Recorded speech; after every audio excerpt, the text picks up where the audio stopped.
Saudi Arabia, Iran and Israel have all been turning up the heat recently, and Lebanon could find itself boiling.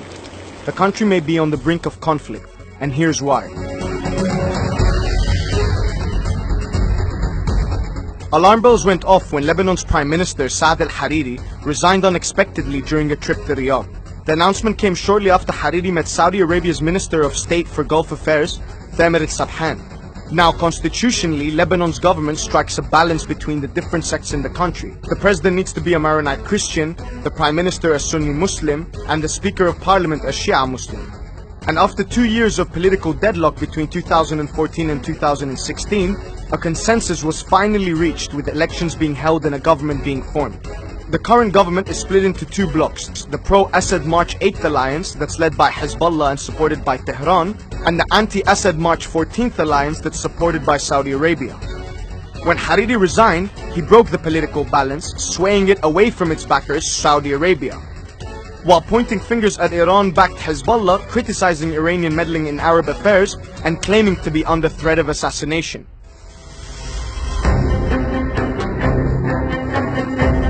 In response, the current Lebanese President General Michel Aoun refused to accept Hariri's resignation.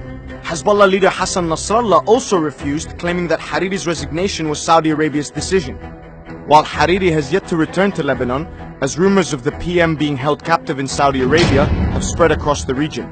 Saudi Minister Thamer al-Sabhan intensified the rhetoric by stating that there is no room for a terrorist organization in Lebanon's government, accusing Iran of being the hotbed of terrorism in the region, and signaling that there will be no Sunni legitimacy for any government that includes Hezbollah ministers. Sabhan's words were a reflection of a wider game at play, between Iran and Saudi Arabia competing for regional influence.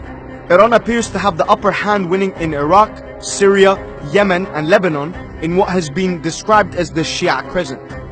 2 weeks ago, Iranian President Rouhani had rattled some feathers when he spoke about this geopolitical advantage. To Iraq, Syria, لبنان، شمال آفریقا، در منطقه خلیج فارس کجا هست که بدون ایران، بدون نظر ایران. And so tensions in Lebanon are yet another boiling point in this cold war between Iran and Saudi Arabia. But this time there is another element in the equation: Israel.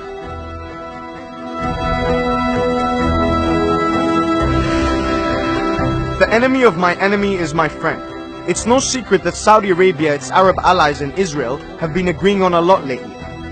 After Hariri's resignation, Israel's Channel 10 News ran what it claimed to be leaked diplomatic cables, displaying coordination between Riyadh and Tel Aviv to escalate tension against Hezbollah in Lebanon. Last Friday in London, Israeli Prime Minister Netanyahu stated that there is something I wouldn't have expected in my lifetime, but we're working very hard to establish, and that is an effective alliance between Israel and the moderate Sunni states to counter the aggression of Iran, to roll it back as far as possible. This statement comes after Netanyahu praised cooperation with Arab countries in September, saying, quote, "It is much larger than any other period in Israel's history." During the same month, Israel conducted its largest military exercise in 20 years along the Lebanese border. The exercise, dubbed Light of the Grain, simulated conflict with Hezbollah. And so the threat of a face-off between Tel Aviv and Hezbollah seems to be imminent, particularly as Israel also has a long history of intervention in Lebanon, with incursions occurring in 1978, 1982, 1993, 1996 and 2006. Meanwhile, the Trump administration has threatened to scrap the Iran nuclear deal and has increased its effort to target and sanction Hezbollah. President Trump himself has also been tweeting in favor of Mohammed bin Salman's shakeup in Saudi Arabia, further alluding that the US, Israel and Saudi Arabia are all on the same page when it comes to regional developments.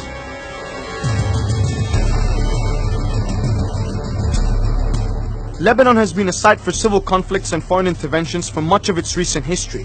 The latest moves by Israel, Iran, Saudi Arabia and the US could possibly see the country plunged again into a full-scale war. Alternatively, this behavior could all be a form of political flexing. But can there be so much smoke without any fire?